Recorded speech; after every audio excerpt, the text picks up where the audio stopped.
দেখো এখানে বলেছে বট an article for rupees 5,400 and sold it at a loss of 30%. With this amount, he bought another article and sold it at a gain of 60%. তাহলে overall percentage কত হবে?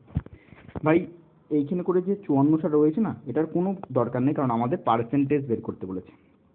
দেখো 30% কেমন লিখতে পারি কি, 30/100 লিখতে পারি কি পারি না?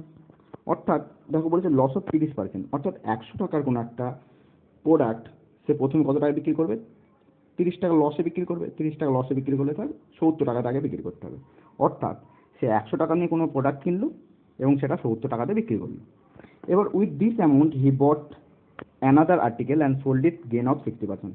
এবার এই যে 70 টাকা রয়েছে, সেই 70 টাকাতে আবার কোনো একটা প্রোডাক্ট কিনে আনলো এবং প্রোডাক্টটাকে বিক্রি করলো কত পার্সেন্টে? 60% প্রফিটে। ভাই 70-এ 60% নাহলে কত হবে? 742, অর্থাৎ 42 টাকা তাকে প্রফিট করতে হবে। 42 টাকা প্রফিট করলে কত হবে? 112 টাকা বিক্রি করবে। সে সেই প্রোডাক্ট থেকে এবার 112 টাকা বিক্রি করবে। অর্থাৎ প্রথমে তার ছিল 100 টাকা, কিন্তু শেষে গিয়ে তার দাঁড়ালো সেটা 112 টাকায়।